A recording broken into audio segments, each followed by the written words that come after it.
Welcome back, YouTubers, to another Raw review. A very interesting show this week with your boys, the British Fist. Oh yes, Ka-ching! Consisting of Mr. Parkin and this guy sitting next to me. Peekaboo, he can see you. Not you, Cena. It's NJ. What's up? Subscribe up above, like this video, and get your thoughts on this, what would be a rather interesting edition of WWE Raw down in the comment section below.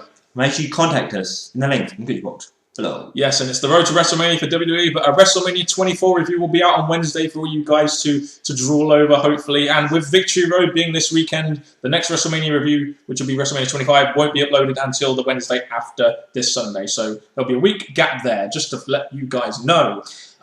And with the thing we hyped up last week, we were going to get the two big draws of this, which was Cena's rap and Rock's concert. Yeah, and that's what this whole show was built around, wasn't it? You had Cena, they were advertising that Cena was going to do his rapping gimmick and Rock was going to do the Rock concert, and, you know, we got that next, so why not move on to the opener?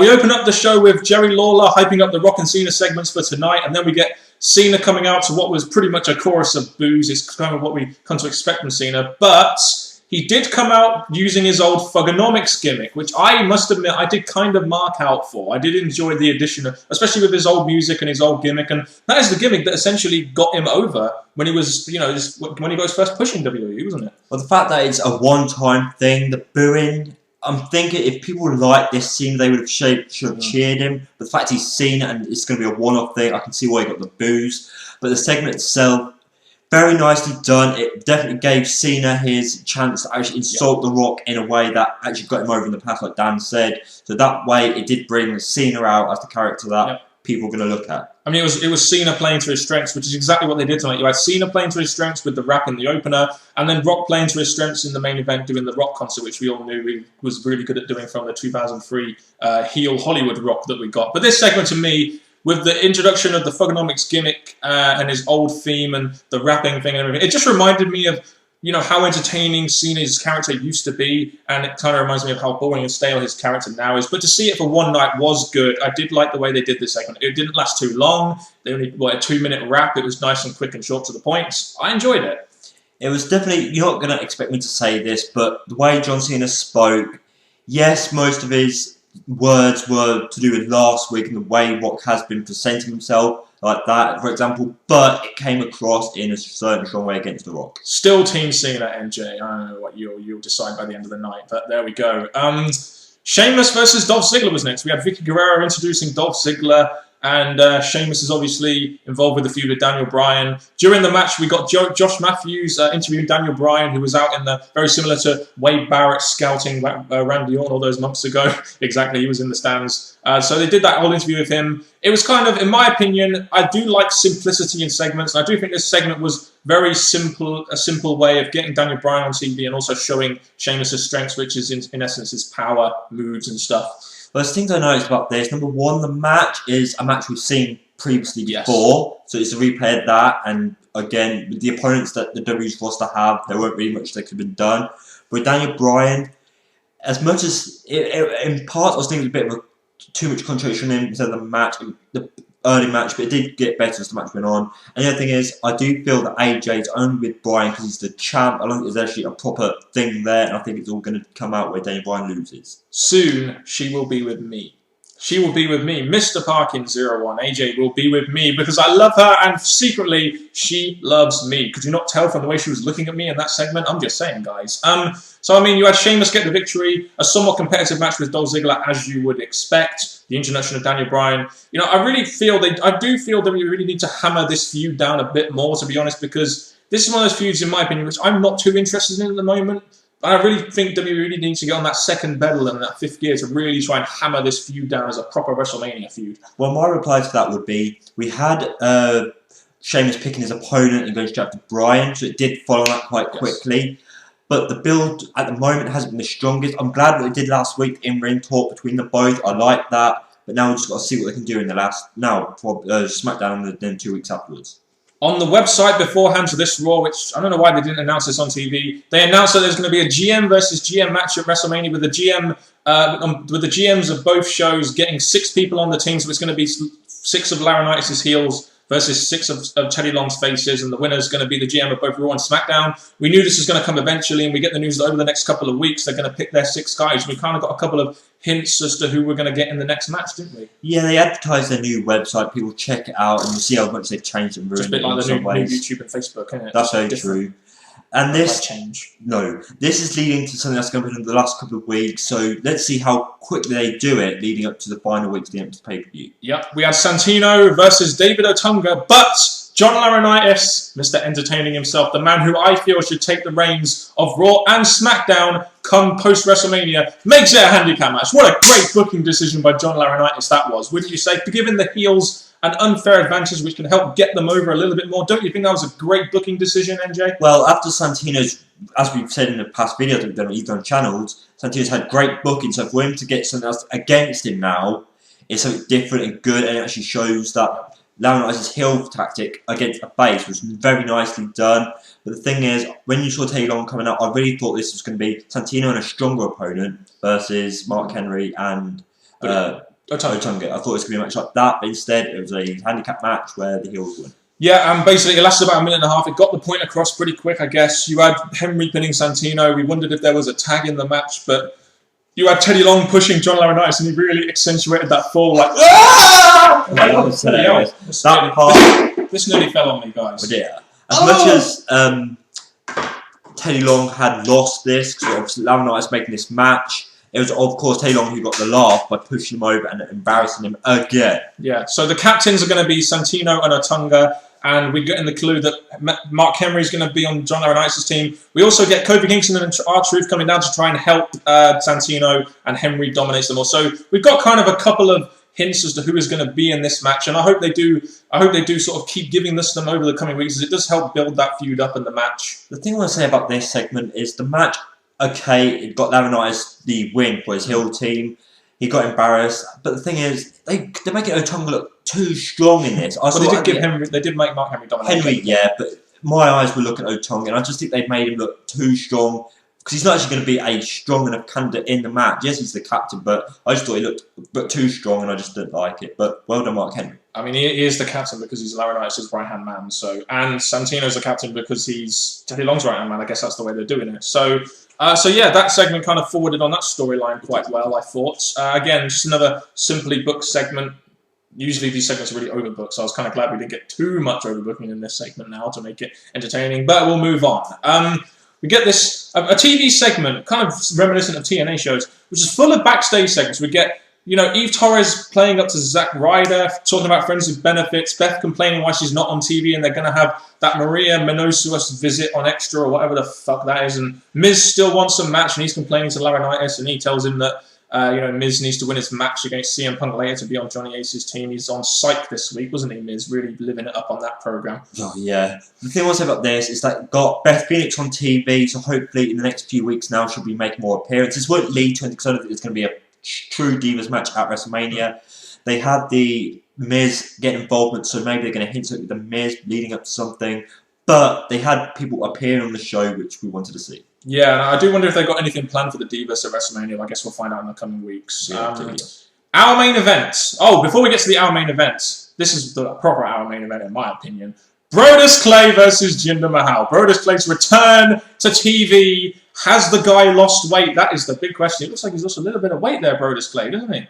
Yeah, and I think when it comes to whole him being too dangerous in the ring, they really lightened him up, and the match actually showed how much they lightened him up on how quick it was. Yes, they pretty much squashed Jinder Mahal, of course, and I do wonder if they have any WrestleMania plans for him. Maybe that dance-off with Rikishi that we want to see in WWE, please! But yeah, it was an entertaining... Brodus Clay always get entertainment. That was good. And there's some people who would think, okay, Brodus Clay is not actually booked at WrestleMania, so why is he making this appearance? Why not return after WrestleMania? But, as we've said in the past, Brodus Clay does bring entertainment to shows that may not be going as good as they need it to. But Brodus Clay making an appearance was good for that aspect. Yes, and as in our main event of the evening, we had the pre-advertised HBK and Undertaker little showdown they had.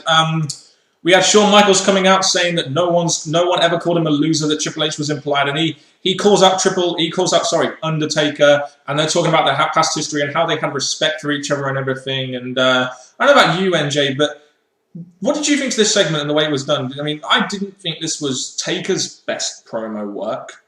Again, the crowd bringing out Shawn, there weren't much cheers because I really felt the crowd was horrible tonight. And Shawn, yes, he had been returning in the past, but he came here to speak to Undertaker, a big legend. And the promo itself between both of them, I'm going to say, really didn't feel the best. And I don't think the crowd were with this. And I really felt that, yes, there was points being made that made it semi-strong, but it just didn't feel like a wow our main event. Exactly. Shawn says he can easily turn on Taker and turn Taker into a loser in his position and he could end the streak. And then you get Triple H appearing and doing the crotch chop and everything. And I mean, the promo. I didn't think the promo was brilliant, but at least it didn't go on for too long. It was okay. It wasn't great. It wasn't bad. It wasn't good. It was just in the middle. Okay, not the best work I've seen, especially with Taker saying that WrestleMania is going to be on what, the 21st of April. Oh God, that was a bit of a botch, wasn't it? A big botch that is obviously going to slap him back in the face between now and WrestleMania itself. And the whole Triple H thing, he didn't need to say anything, he just did a smile, the cross drop, and then that's going to probably lead to them three being in the ring next week. And the outcome better be pure I should say, or there's going to be hell to pay. Interesting words by Undertaker. After that, we had Miz versus Punk. Funny, isn't it, how the WWE Champion isn't in the opener, our main event, or main event of the show. I just thought I'd bring this up because he is the WWE Champion, and I know Punk isn't considered a massive draw by WWE, but he is your WWE Champion, and he is going into what is essentially a real defining match against Jericho, and they can't really find a good place on the card to put him. I found that a little bit disappointing about tonight's show, if I'm honest. The WWE Champion, your supposed top guy. That's very true, but with the segments we were getting, with The Rock and Cena things, the Undertaker and HBK, so I guess it was hard to find the right place for Punk with those things going on. Yep. But it was a big thing for Miz for the fact that, one, he's getting a shot to be at WrestleMania, and two, he's going up against the WWE Champion, so it's a big match for the Miz. Yeah, we could all guess what was going to happen here. Couldn't we? Miz fighting for his place at WrestleMania. We all kind of knew Punk was going to get the win. It's just a shame.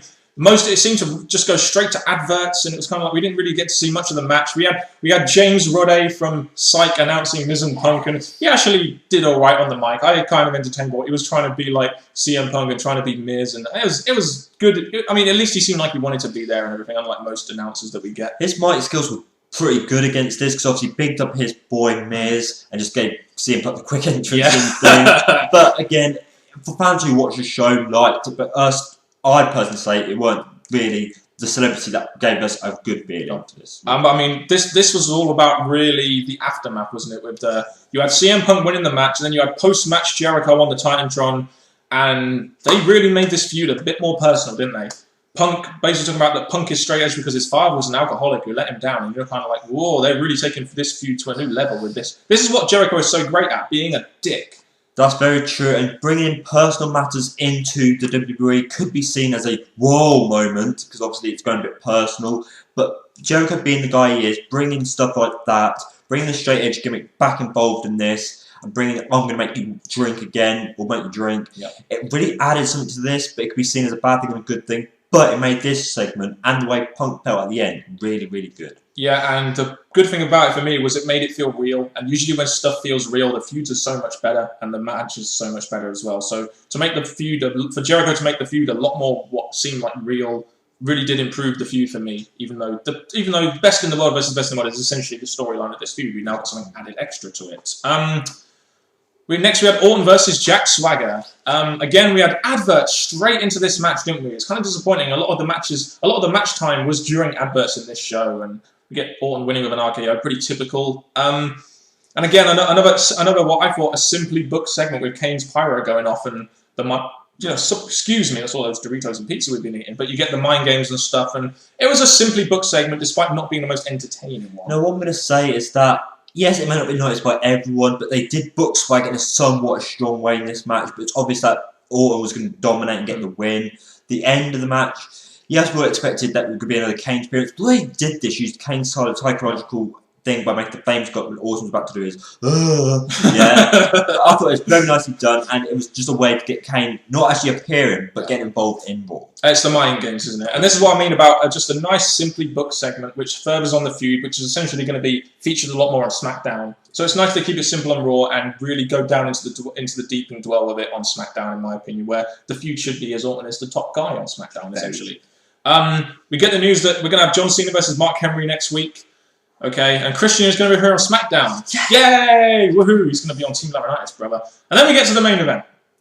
The thing we were both looking forward to. Do you remember 2003? I think it was 2003 in Sacramento when Rock did this Rock concert, and very entertaining. That was probably when Rock was at his most entertaining, when he was a heel. And that's the thing. He was playing the heel. He couldn't get the crowd behind him and all that like that. And he had the whole. He was doing this thing for Austin as well. So there's a lot of feud thing going on here. And the fact they would bring it back in this year, it was a good thing. Not try and beat last year's, but keep the storyline between Rock and Cena going to this. Again, it's another great way of bringing back an old segment and an entertaining segment of that. But the thing is with me, when they went into this Rock segment, he didn't get that big a reaction, did he? He really needed to work that crowd a lot to get that crowd going, didn't he? But as soon as the concert got going, it was the crowd were really into it. When it's just that at the beginning, at the start, they really went into it until Rock really got them into it. And that is the essence of a star like Rock, who can really get the crowd into these kind of things. And it's a star we really do miss in the modern day wrestling world, isn't it? That's true, because we said earlier the crowd was pretty horrible, especially for HBK. Even though he had made previous returns, The Rock, obviously, with a big thing like this, to finish the show, they wanted to go off as a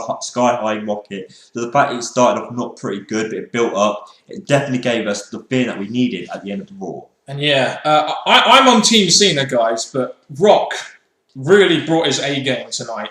In my opinion, I know you think so, because you were bubbling up and down in this segment. This is the Rock I've wanted to see for the last couple of weeks. News is they've been holding him back.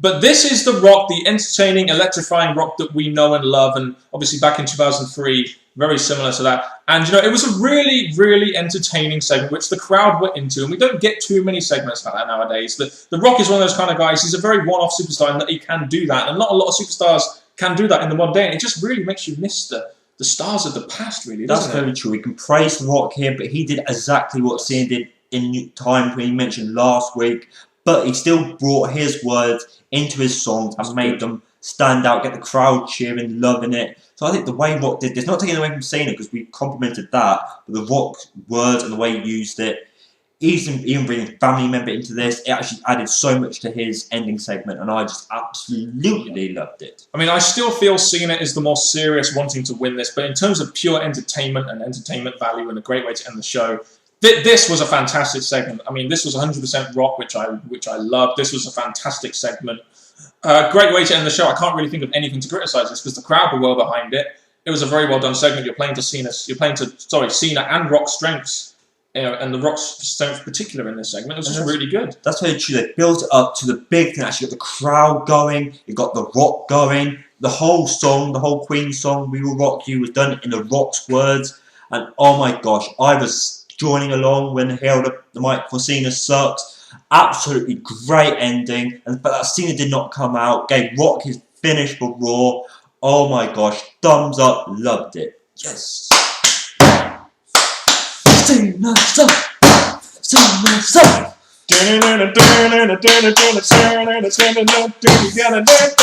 You got blood on your face. Your big disgrace. Coming back in all over the place, singing "We Will." It was fucking awesome, wasn't it? Cena Sucks. Oh god, what a great way to end the show with the crowd on their feet, and a great moment for the crowd to go off on Raw. And it was a fantastic way to end the show. That's all I can say. And that "We Will Rock You" thing was also a great addition, in my opinion, too. The way Rock put it in his own words, I believe that was actually the Rock's way of bringing it tonight's Raw. Overall thoughts on this show, MJ? I'm not going to lie, there was segments in this Raw that I didn't feel gave me a real wow feeling. It was mainly the draws of the night, the Cena, Rock, and a bit of the HBK, but not as strong as I wanted it to be. The match we got led towards WrestleMania. Yes, there were some wrestlers that weren't on tonight's show. Cody Rhodes, Big Show, but they're all going to be on SmackDown, where they should be saved stuff for SmackDown, give SmackDown the big build. But overall, I'm quite satisfied with what we got tonight. I mean, the main draw of WrestleMania is Rock and Cena. We had a great concert by Rock to end the show. We had a really good, what I thought, a really dashing, version of John Cena in his old school. I was going all Cody Rhodes on that Cena there, but the old school Thugonomics thing was really good. Some of the segments are very simply booked, and I do appreciate that sometimes when segments aren't overly complicated. And some of the segments were booked, despite not being the most entertaining. We didn't get too much wrestling tonight, but we got some WrestleMania build. I think the GM versus GM thing it's good that has finally been announced, and we're finally going to get some teasers to who's going to be in that match. The hour main event I didn't think was really good. It's really prevented this from being a great show, in my opinion. But I still felt this show was a solid B show. We had a lot of WrestleMania build, some great entertaining parts of the show as well, and I will give this a B. It was a good Raw, in my opinion. I'm going to be a bit unfair, but a bit fair. I'm going to give it a B-/B, just because there were some segments that didn't give me the big feeling of Raw, but it did make up at the very end. So that's why I'm leaning towards a B. WrestleMania, here we come, and we will rock you, Cleveland. But there we go. That's been it for another Raw review from us, the British Fist. Make sure you get your thoughts and your comments on this show down in the comment section. Look out for the WrestleMania 24 review, which will be uploaded on Wednesday for you guys. And now it's time for our version of the Rock concert with NJ. NJ, take it away, brother. No pressure. Well, people, thank you for tuning for another video with us, the British Fist, from Mr. Parkin and me, NJ. Please share us the good, the bad, and the ugly of this Raw. There's probably going to be more good than bad, but share your thoughts in the comment section below. Until next time, people. Goodbye.